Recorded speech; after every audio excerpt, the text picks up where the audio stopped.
Welcome to the Bare Naked Health Podcast, where I interview the absolute best health and wellness practitioners from across the globe to show you what they do so that you can do it too. This is because, like you, I did not always feel that health was easy. I had tried different diets, countless exercise plans, but often felt misled by an industry that thrives on you not really getting healthy and always spending money on the next new thing. Because of this, I'm getting bare naked on health and pulling back the curtain to show you that being truly healthy is simple. Wherever you are in your health journey, I want to show you that with minimal effort, you can get maximum results and do what you love, play with your kids, go for a hike, and crush it in your business, all while feeling great. To give you a kickstart, I encourage you to go over to barenakedhealthpodcast.com to get the top 10 world-class nutrition tips from the experts that have been on the show, and you will see what simple health can be.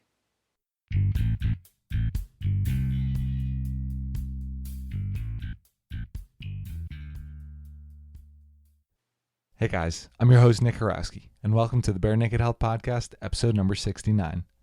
In today's episode, I interview author of The Conscious Alcoholic, Jamie Sahara Lee. Be sure to stick around for the end of the show to learn where Jamie would go in a time machine, why you should get uncomfortable to learn, and a little bit more about getting quiet in nature.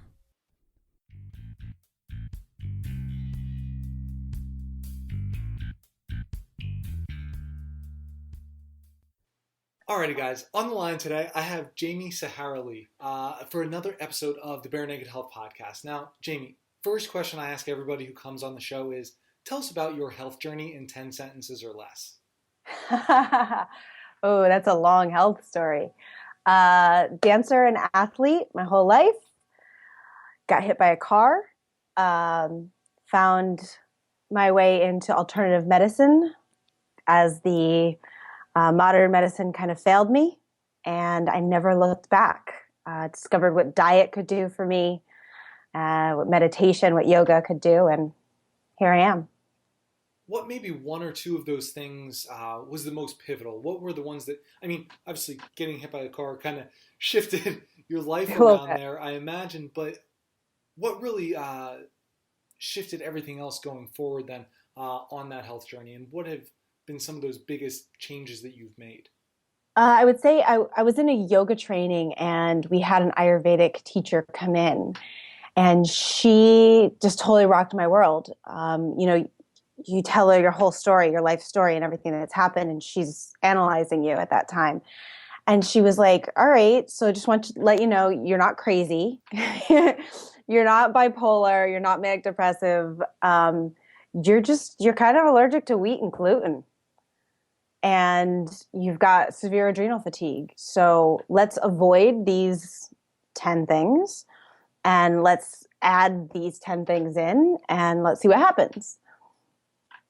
And it was in under a week. My husband at the time looked at me and was like, whoa, you're a different human being. Like, you're so much more balanced. You're more pleasant. Just overall, everything shifted for me. And that was like, ooh, okay. I've been in and out of the hospital with doctors for, at that point, I must have been 23. So for 11 years. And nobody could help me. They just kept feeding me pain pills. And in a week, my life had shifted more than it had in 11 years. And I was like, okay, I'm picking up what you're putting down. So what have you really taken away as far as the Ayurveda goes? Either studying it for yourself, using it with others. What has really inspired you to look into that more? Just, I see how simple it can be. I was into Chinese medicine for a while, and it was complicated. It was like, cook these herbs and your house smells horrific, and take these herbs and like it tastes worse than it smells. And there's like 10 or 12 pills you're taking with every meal, and it works great. But for me, I was like, I just don't want to cart this much crap around. So Ayurveda was food-based in a lot of ways. And I love food. So I was like, I can do this. This is easy. And I found that, it's like they say, like the quickest way to a man's heart is through his stomach. Like, I think the quickest way to health is through our stomachs. it's easy for people. It's easy to say, all right, I need you to just avoid nightshades. Maybe not forever, but for a little while. And at the same time, don't put too much pressure on yourself about this. Like if you're out and there's, that eggplant looks real good, I'm not going to tell you don't have it. And I'm not going to tell you to like then feel guilty if you do have it. I'm going to instead give you these tools to say, okay, great, you had some nightshades. So now we're going to add some, cucumber or cilantro, something to cool off your system, just so that when you do those things, you can balance out at the same time. So talking about the balancing out here, what are other things that you find in your life that you struggle to balance? Everything. Anything that's really resonating right now that you've been really kind of working on for yourself?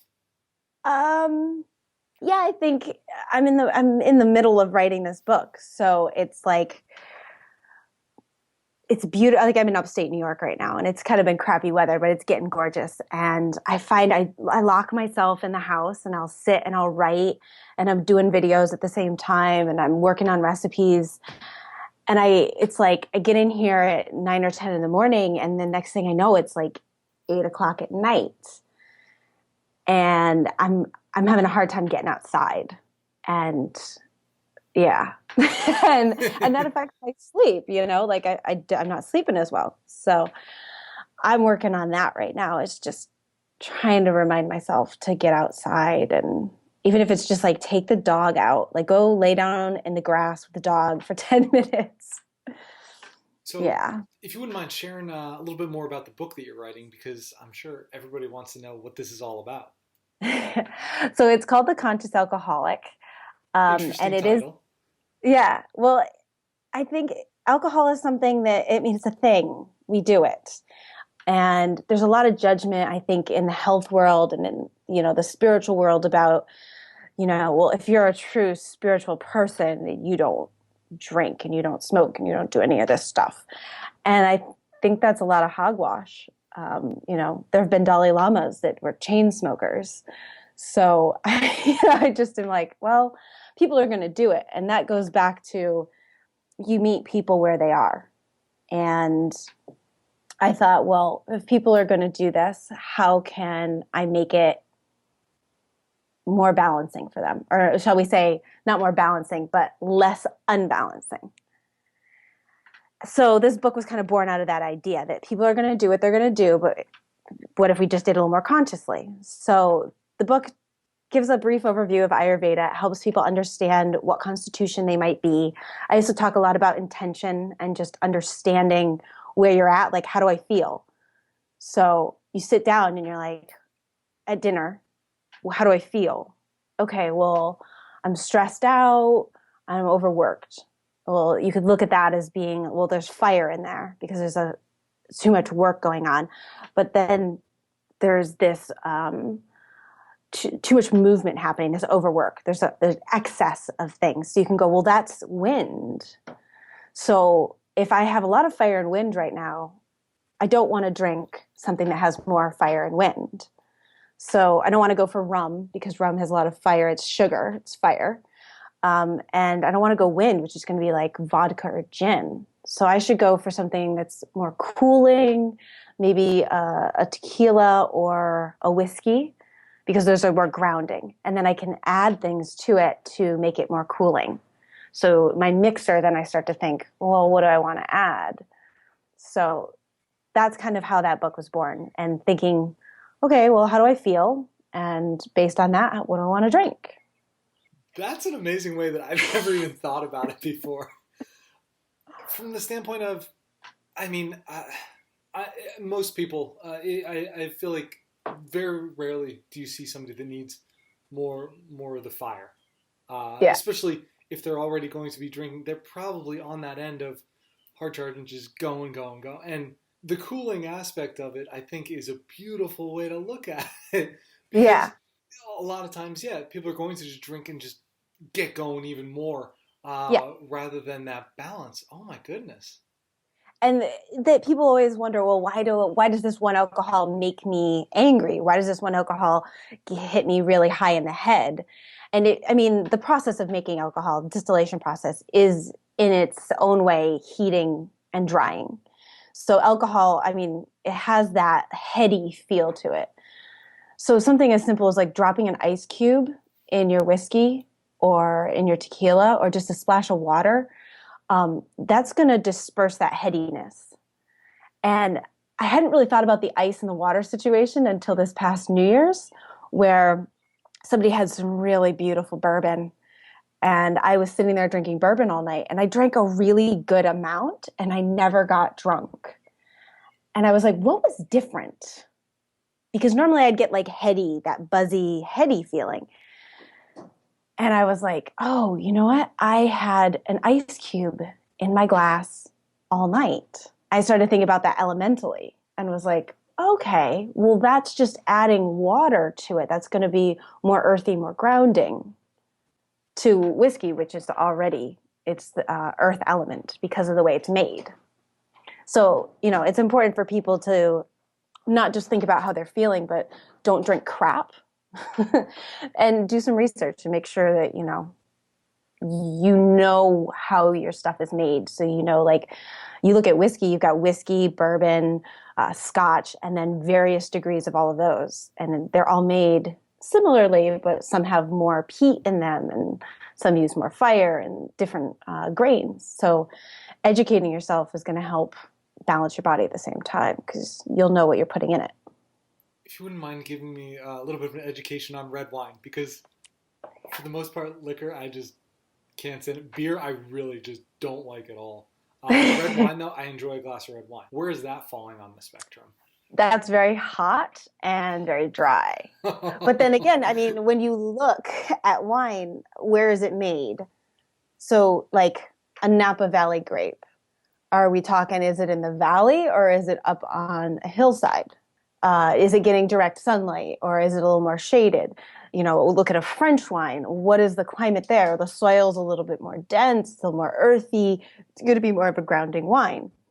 How young are the grapes when they're harvested? How long do they sit in the barrel? The longer they sit in the barrel, the more they're getting that earth element of the wood.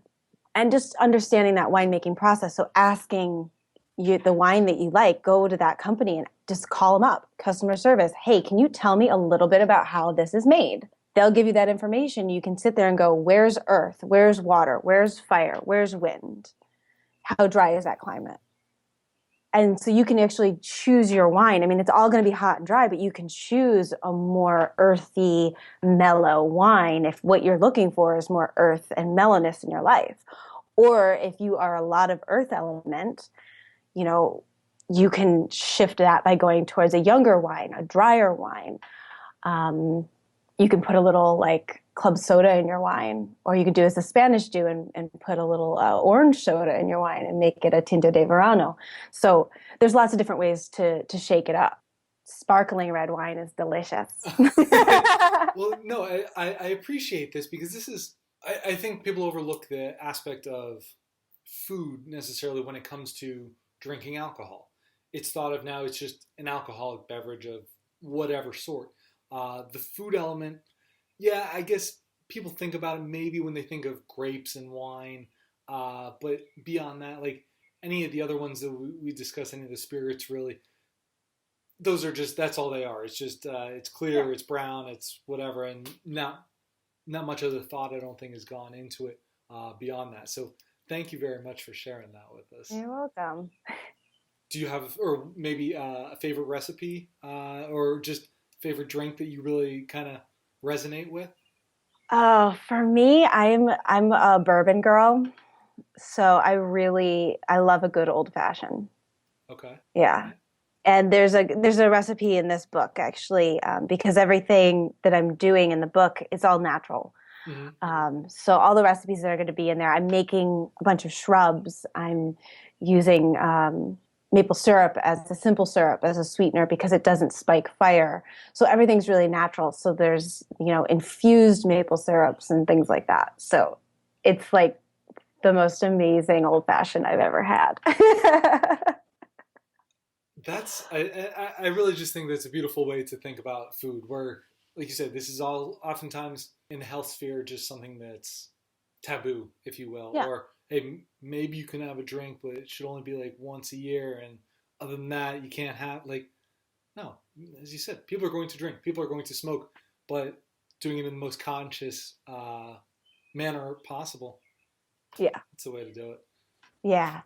I think that that's just the way we need to live life. I mean, people want to put such a, red wine's bad for you, all this stuff is bad for you. And it's like, well, I spent a lot of time living in Europe, and you don't see nearly the cancer rate in Europe that you see in the States. And like you go to France and it's like they're chain smoking, eating cheese and drinking wine. I mean, I was teaching cooking classes over there to vegetarians, and they were like, yeah, so my diet consists of bread, pasta, and cheese. I was like, can, something green? Can we get some green in there? Well, like some of my cheese is moldy. That doesn't count. But they still have a better quality of life in a lot of ways. And it's not just the food, it's the way they live. There's no guilt behind it. It's not like I'm going to sneak these Doritos in the closet and then I'm going to feel guilty about it, because the worst thing you can put in your body is guilt. So, you know what? If you're going to do it, be clean about it. Own it. So we're talking about maybe vices here of sorts. What is one law that you think everybody should break? Oh, God. I hate laws. Break them all. Okay, well, you only get to pick one here, maybe. How about that? One law. Nudity. Nudity. Yeah. I mean, Europeans are not going to think anything of this, but In the as far as States, Americans go, yeah, like everybody just needs to get naked and streak across a football field. yeah. We need to just get over this like issue with our bodies and like other people's bodies and breastfeeding in public. Like we just need to get over it and accept our bodies and other people's bodies for the beautiful meat suits that they are. I'm bigger than this. This isn't me. What is a way that you see that we can get around that? Just to try and open people up to not being afraid of our bodies, whether they be clothed or not. A guilt again. I think we need to get rid of guilt. We need to get rid of shame. We need to start teaching our children. It starts with our wee ones. We need to start teaching them about their bodies and not shaming them. And the media needs to change. And the way we talk about sex needs to change. The way we're educated on it needs to change. There's this stuff in the schools now about the girls getting sent home because their shorts are too short or a bra strap is showing.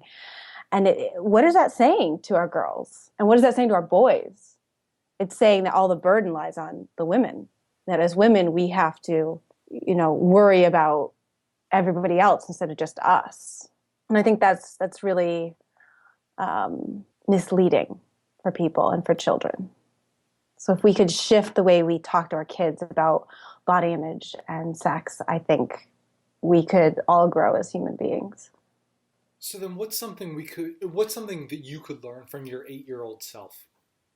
Oh, my 8-year-old self she was like a honey badger. A honey badger? Yeah, have you ever seen that video, the honey badger don't give a shit? I have not. Oh my God, you got to YouTube that. It's amazing. It's like a National Geographic video that somebody has dubbed over. Okay. And it's like the honey badger, it just doesn't give a shit. It goes and attacks this cobra, and this cobra bites it a few times and it passes out, and then it gets back up and it's like, I don't give a shit, I'm going to eat you now. So I was a little honey badger. Like I just didn't care. I was this kind of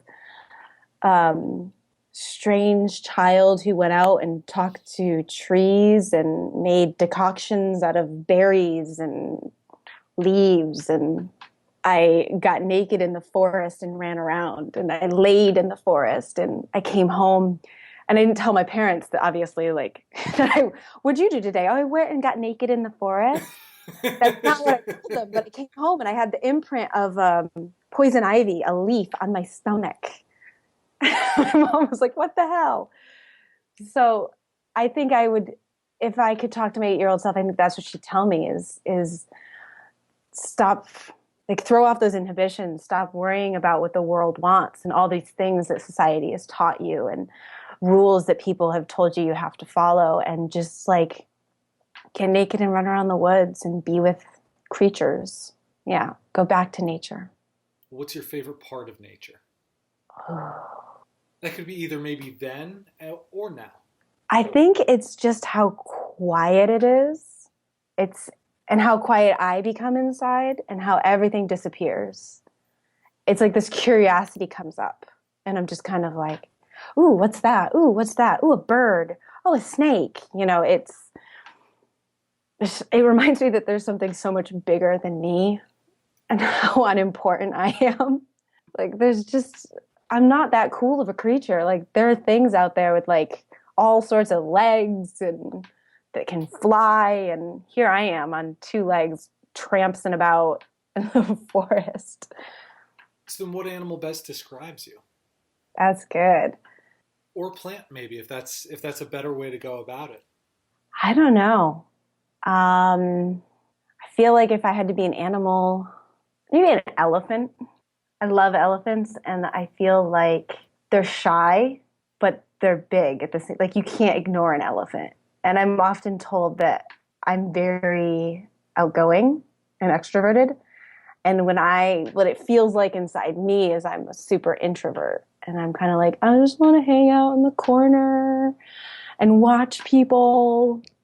But if I have to, I'm going to blow through the center of this room and knock people out of my way. So maybe an elephant and I'm clumsy. I'm so clumsy. All right, so I'm curious about your thoughts on this then. This is a few months ago. I listened to somebody on a podcast. I can't even remember what it was, but they were talking about like raising children. And were you told that you were clumsy a lot when you were younger? I think it was pointed out to me. Do you think that affects now your feeling clumsy and being clumsy, or could you shift that now and just say I'm not clumsy, basically? Or what's the opposite of clumsy? I'm trying to think. Graceful. Graceful. Thank you. I'm Yeah. very graceful, and bring that into your life. No, because I mean, I don't ever think of myself normally as clumsy. I just happen to misjudge spatialness. Like, it's just like I didn't even see that table. I just plowed right into it. So, and I fall upstairs a lot. But I think that's part of just my vata nature. When I am very airy, when I go into that place, I don't see necessarily the world around me. I kind of lose that consciousness. I'm so in my head, or I'm so like in the ethers thinking about things. And then it's like, that door just came out of nowhere. Be careful, that thing moves. Well, then, being in your head so much, what is it that you're most excited about right now? Every morning I get up and I go shovel cow shit from 8 to 10. And it's like painful to get up at 6 a.m. But when I walk through the door at 9 or 10:30, my mom looks at me and is like, you are just so happy. And it's true. I go there and I've never been so happy to shovel shit in my life. And I talk to the cows and I moo at the cows and they moo back. And yeah. My cousin said the same thing to me about 2 or 3 weeks ago when I was talking with her. I don't know. I think maybe it's people need to just start going and doing that a little bit more. Yeah, I mean, it's a way of getting out into nature and experiencing again like something so much bigger than I am. I mean, they're huge. Now, is this a farm that you live on, or just near your house? It's a farm that's around the corner. They're a raw dairy farm, and we've been getting raw cheese and raw dairy from them for years. And I usually like to go over whenever I'm in town here at my parents and stop in and say hi and scratch the cows. And this time I was just like, I'm going to be here for a few months. Do y'all need help? And they're like, yeah, if you want to come over every morning and help out with chores, go for it. So. All right. So you're talking about being in town in New York. Is there a normal home for you? Or you said you've been around Europe a lot, like traveled a lot then too? Where do you like to be at? I have a storage unit in Hawaii. Wow. And that's it. I mean, I've been traveling for 2.5 years now. So this is going to be the longest. No, that's not true. I was in Bali for 4 months in one place. Mm-hmm. I was living in Bali for 4 months. So, this 2 or 3 months in New York is going to be my longest time stationary. I don't know where I'm going to end up, but Well, what island is the storage unit on? it's on Oahu. Oahu? Okay. Yeah. I've But I've I'm being been. real called to the big island right now. Yeah. So that's what happens. So it might be the next jump. Yeah. And Pele is she's the goddess of fire in the Hawaiian mysticism. And that's all on the big island. That's where everything's being birthed. And, I think I was reading, I think it's Kilauea that's been erupting. And then so there's another one, Mauna Loa, I think, they're starting to expand and there's lots of stuff going on. So, I mean, that island is birthing. And I'm feeling like maybe I need some of that energy and just go and get earthy and create and birth some things. Where have you not been that you really want to get to? I keep trying to get to South America. Anywhere in particular? Well, I'm a tango dancer, so Okay. Argentina, and one of my best friend is a musician in Buenos Aires. Hmm. So I was supposed to be there now, and then I just kind of like really got going with the book and um, decided, okay, I'm going to stay put for a couple months and write this. So now I don't know. I was like, well, I'll go in August or in September. And now I'm like, well, maybe I'll be in Hawaii. So I don't know. It's like every time I try to go, something comes up. You've talked about the yoga, the Ayurveda, a lot on food. But I was also looking at some stuff, and you've done some shamanic work as well, correct? Yes. Yeah. What does that look like for you? Is this a daily practice that you have? Is this a practice that you use with clients? If you wouldn't mind sharing that, please. It is a daily practice. I think all my work is a daily practice. I sit down in the morning and I meditate and I work on whatever's coming up for me. So right now I'm doing a lot of work on my second chakra, on my heart chakra, and on my third eye, just because I'm noticing there's blocks there. Yeah, so shamanic work always starts inside first. You have to do the work on yourself. So I do as much work on myself as I can, and that kind of extends outwards. And that's most of the work I've been doing in the last few years is shamanic and clairvoyant work, working with clients and working outside of their physical body, working with their soul. And I used to call them soul-centered healings, and I've shifted it now to present life regression because people are always doing past life regression. Like, oh, if I can heal my past lives, I can heal this life. And I'm like, this life is much closer. And I found that when I'm working with clients, we almost always end up in their childhood. So it's like they have something going on in their life right now. I'm not able to make money, or I keep dating the same type of person, and the situation keeps happening over and over and over. It's like, it doesn't matter what it is. It always ends up like, okay, you're 7 years old and this is what I'm seeing. So we follow that back and find places where energy got stuck, where essentially somebody came in and said, you can't do that. And that's not true. And that belief became a part of you. So now you have this belief that you don't even remember that says, I'm not good enough. I can't do this. And like I said, that's not true. So we go back and we look at that and we shift the energy around that event. And then we pull all that energy forward into present time, which is just really cool work. I feel so honored to get to do that kind of work, especially when like a relative who's deceased comes through and I get to channel that. That's like, I usually cry because it's just so like profound to feel that moving through me, and to get to be the vessel to offer that to somebody is so unbelievably gratifying and humbling, and I feel blessed to get that opportunity. How many lifetimes do you think we experience? As many as we need to. Any idea on what one you're on right now? No idea. No idea. A lot of times you'll look at somebody and you'll be like, oh, you're a young soul, you're an old soul. And you can feel that difference in people when you work on them.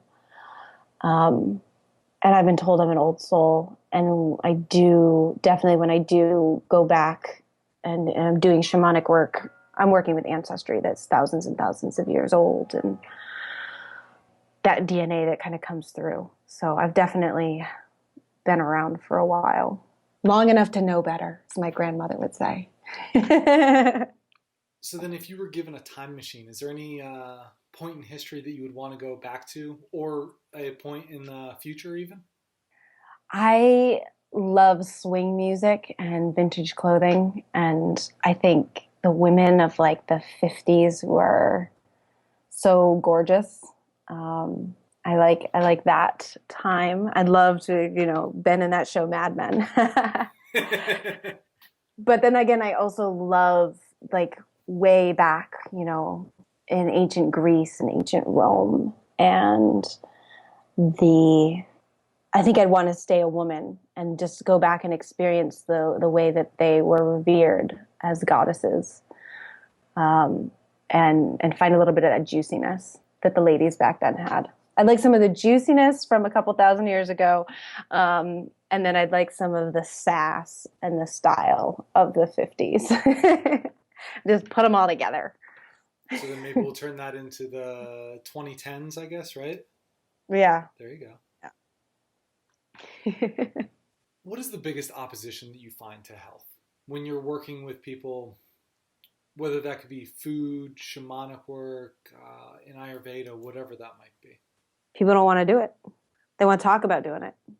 They want to dream about doing it. But when it comes to doing it, it's hard. It's hard to heal. It's hard to change. It's hard to look at yourself in the mirror and be really honest with all the bullshit that you spout and the lies that you live. That's hard. And most people get their foot halfway in the door and say, ooh, this is uncomfortable. So I wrote a whole blog about this, I don't know, in January, I think.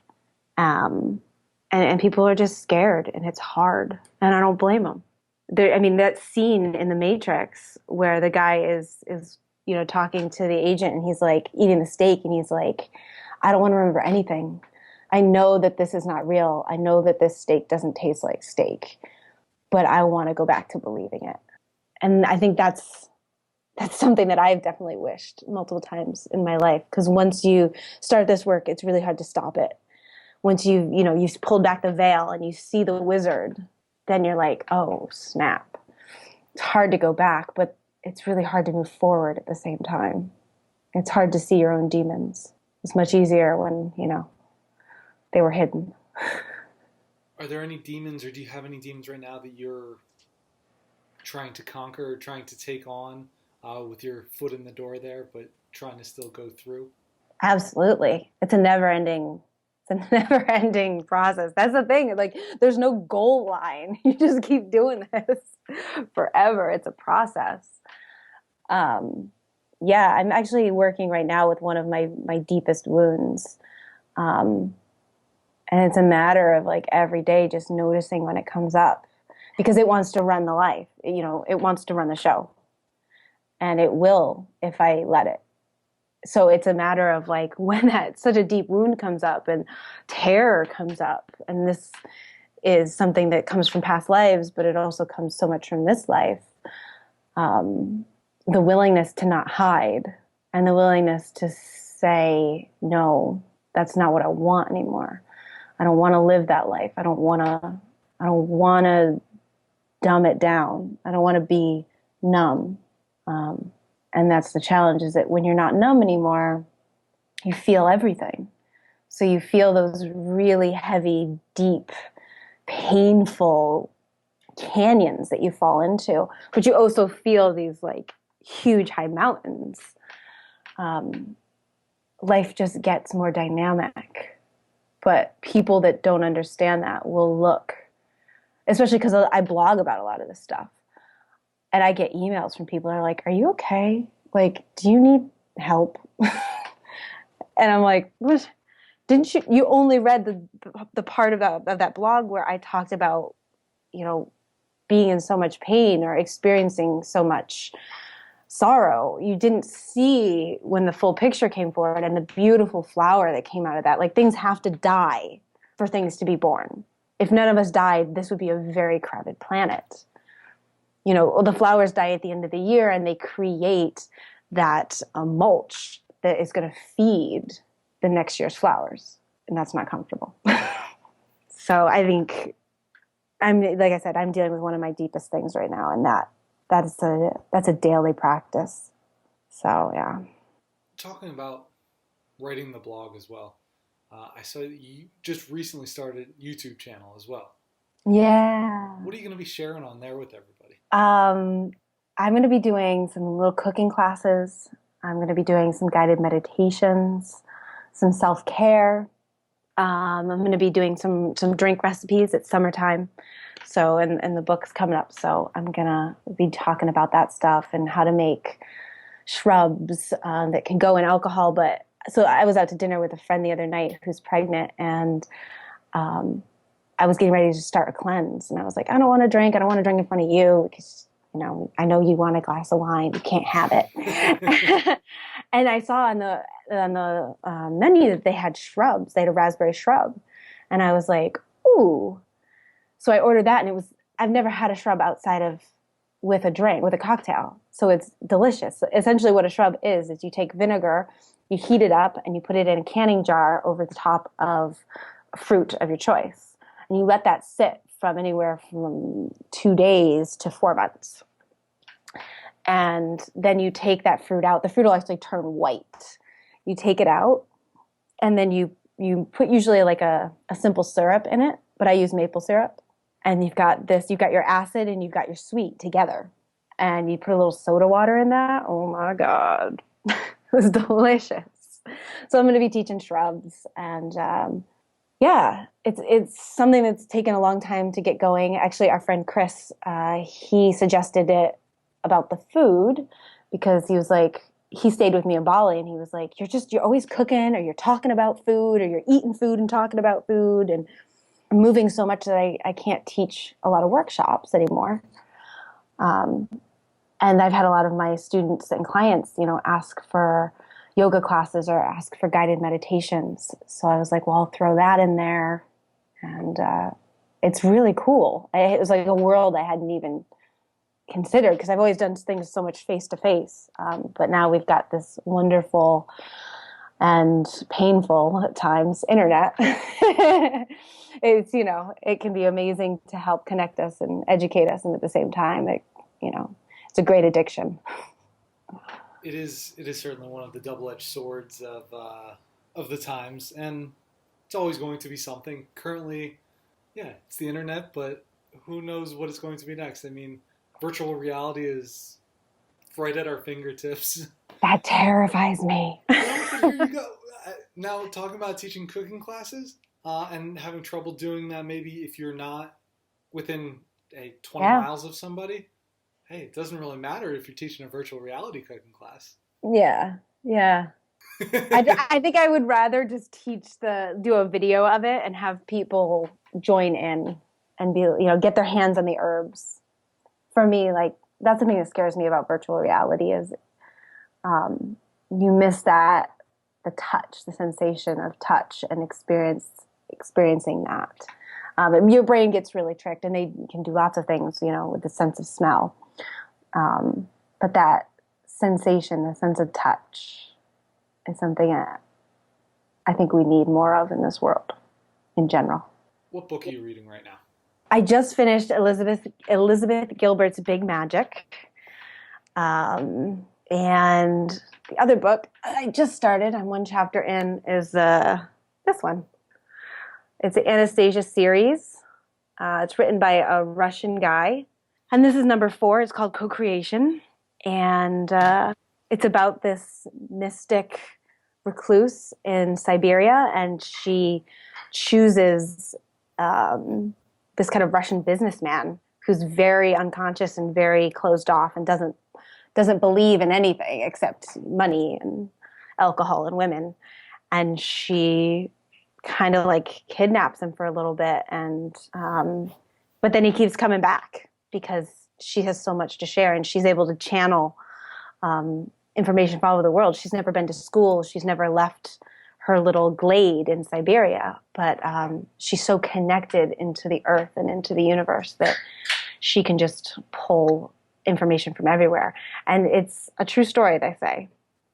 And a lot of people have questioned if it's a true story, and a lot of mediums and clairvoyants have gone in and they say they can find her and that she really does exist. So it's a great series of books. I usually can get through a book in about 2 days. So if you were going to write a book that's not a cookbook, what would it be about? I actually am. My mom's been pushing me to put all my poetry into a book. So I'd probably do a poem book. Yeah. So when can we expect to see that out? I don't know when I get the balls to put it out. Right now it's tentatively named Suicidal Tendencies, and it's a tongue-in-cheek title because I only write poetry when I can't figure something out. And a lot of my poetry has just been from my childhood and my adulthood, those moments when it's the most dark and I'm trying to like get that Rubik's Cube to, work.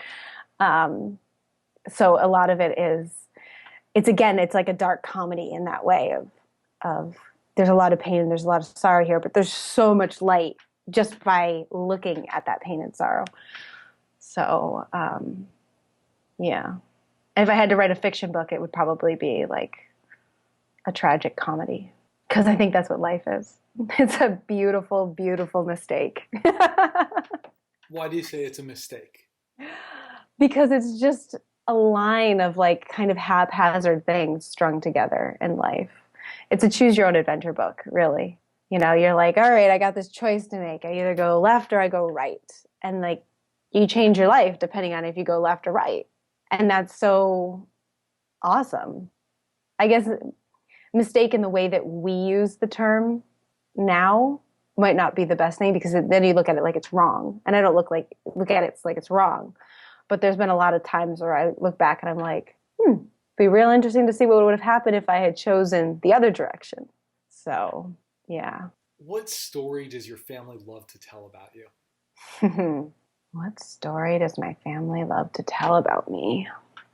Probably the one about when I was a kid and we were down in New York City, and my dad had a coworker that lived down there that had a boat.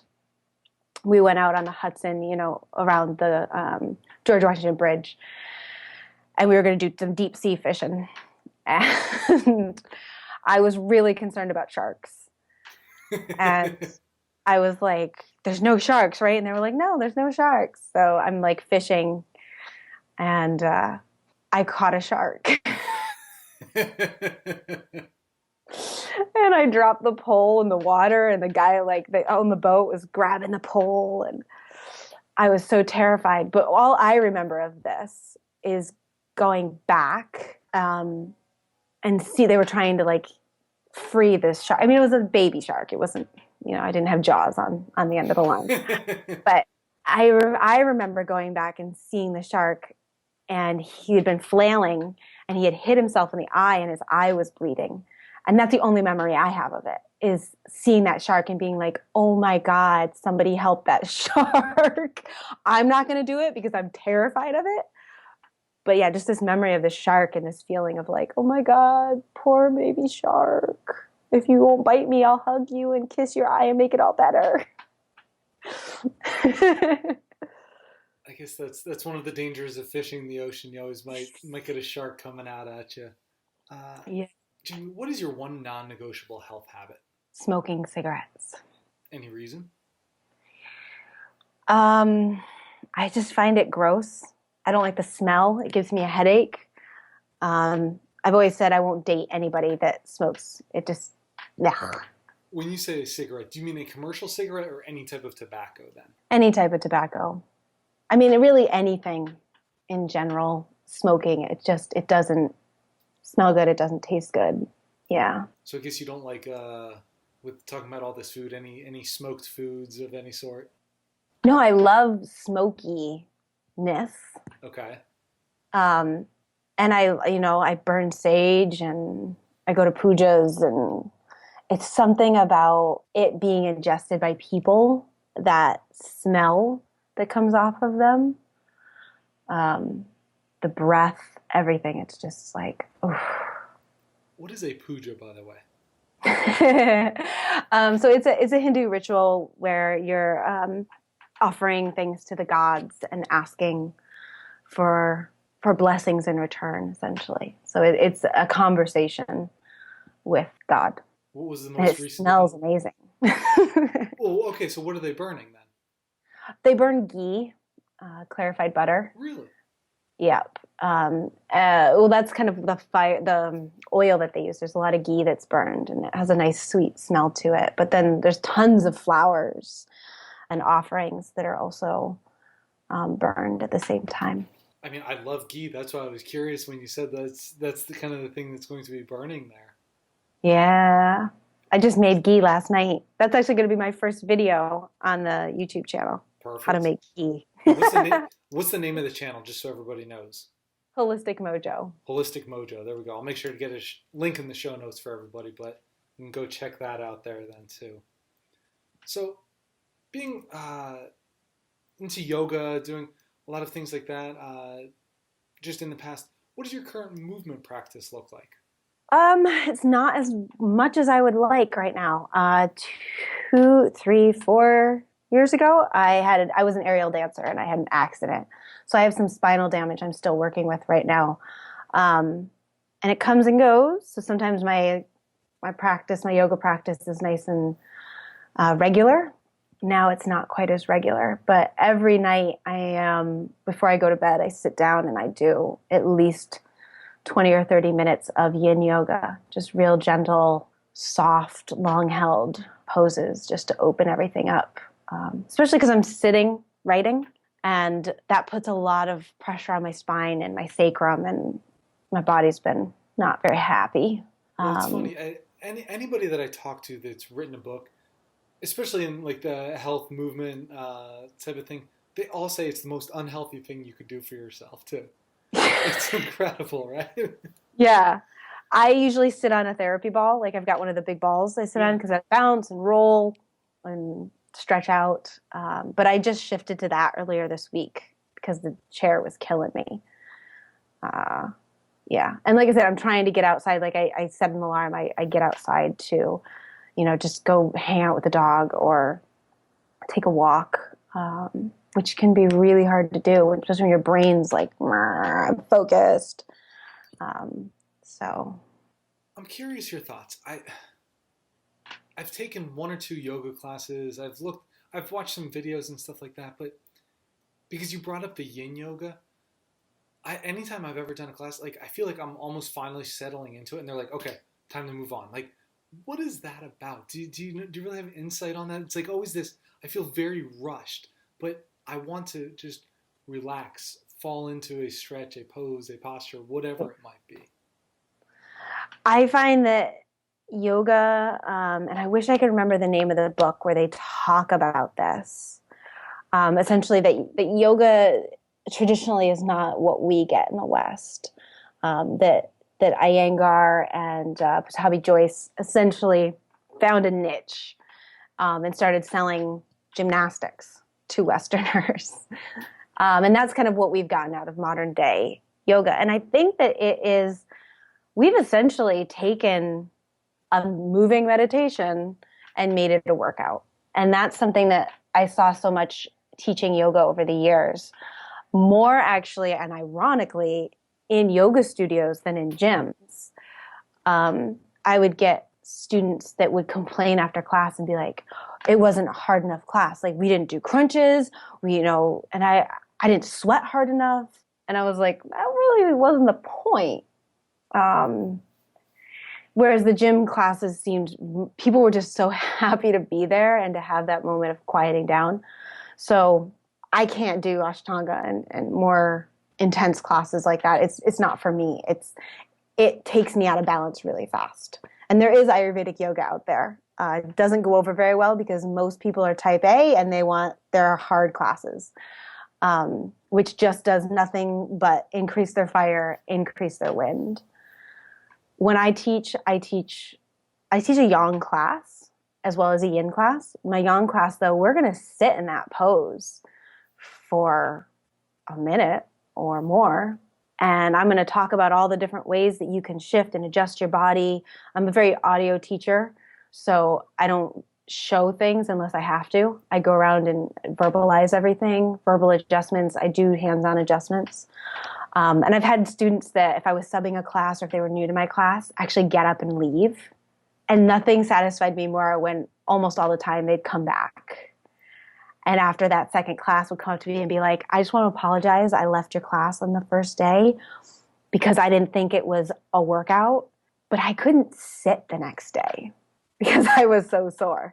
And it's just a different way of working. It's like, let's get here and let's get uncomfortable because that's what we're going to learn. And we're going to see, once we're here and we're breathing, how does my breath change? Where do I try to escape? Is it through my breath? Is it through my thoughts? Do I fidget? Am I suddenly concerned about my hair? All these things are escape hatches. And it's like, no, just sit there and notice. Notice how you're trying to escape. Try to align yourself with discomfort. Try to get in that place where you know that you're healing your body and you're healing so many other aspects at the same time. And let's just breathe. Because we're not doing that in life. The thought just popped into my head and I'm curious. So we talk about yoga, just that working in versus working out. Are there any, do you know, shamanic techniques that are like movement-based practices like that? I'm sure there are.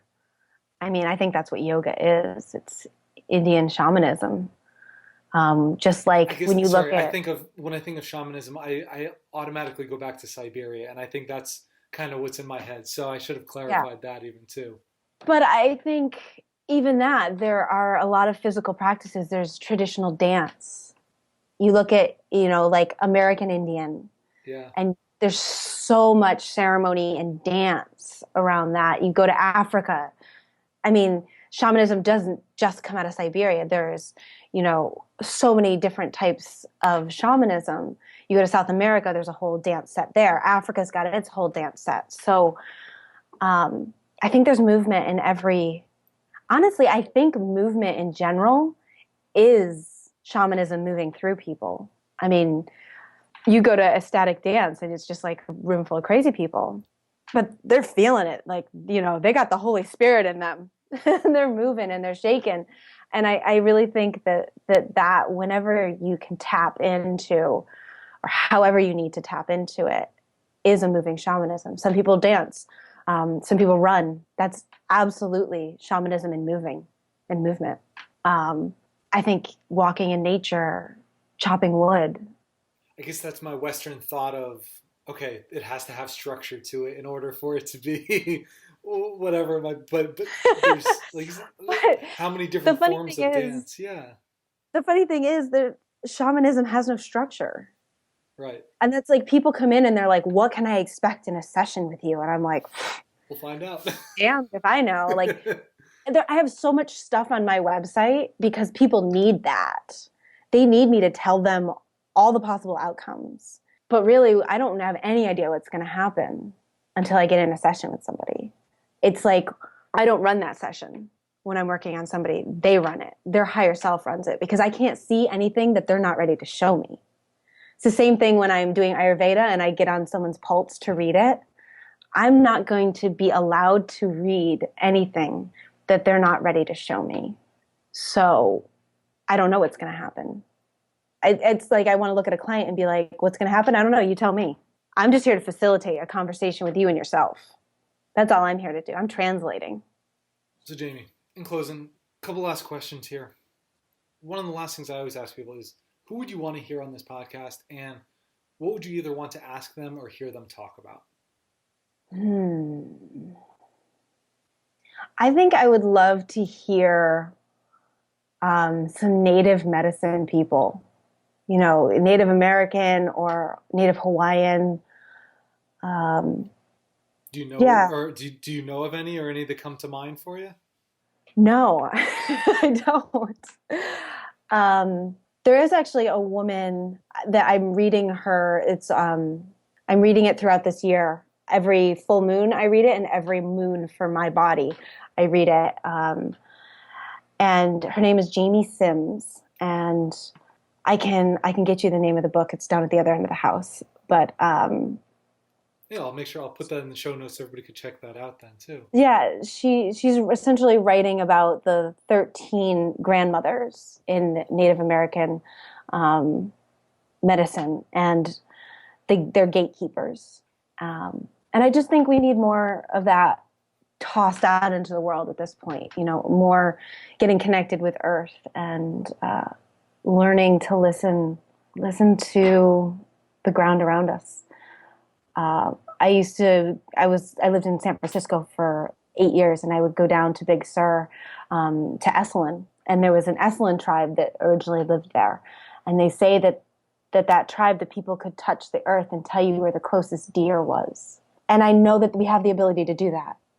We've just lost it. We've stuffed it down. It's society when we stopped living in clans and we started living in cities and bigger towns, we lost that connection to the earth.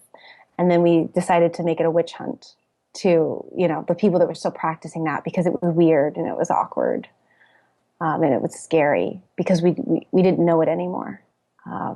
And now here we are, this huge global society, and we're just not connected to our animals. We're not connected to our plants. We're not connected to the dirt and the bugs. And they have so much to tell us, so much that we can learn if we just go outside and we listen. Those are creatures. They have spirits to them. Talk to your food. It'll tell you something. So, Jamie, in closing, where can everybody find more about you, what you're working on now, the book, any upcoming workshops, anything that you have going on? Most of that stuff is on my website, which is holisticmojo.com. Like I said, there's a YouTube channel that's out now, and theconsciousalcoholic.com will be up hopefully in the next month or so, and there'll be a link to that from my website, as soon as it's live. And if you go to my website, you sign up for my email list, and anytime a new blog or new video comes out, I'm going to be sending it out via email. And yeah, pretty much everything happens through my website. If you're on my email list, all that info comes out. If you go to my YouTube, you can subscribe, and YouTube will send new videos right to your email. Sounds great. Well, again, Jamie, thank you so much. Everybody make sure go check out Holistic Mojo, the new YouTube channel, and make sure keep an eye out for the Conscious Alcoholic book when it comes out as well. Hey, awesome. Thank you so much.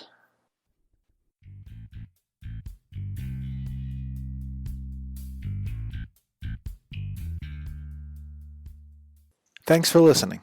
And don't forget to head over to barenakedhealthpodcast.com to get your top 10 world-class nutrition tips from the experts to help you simplify your health journey. While you're there, go to my calendar and schedule a 15-minute call so we can discuss what is your biggest struggle when it comes to maintaining your health. Also, if the show has helped you out in any way, please head over to iTunes to give the Bare Naked Health Podcast a positive comment and a 5-star rating.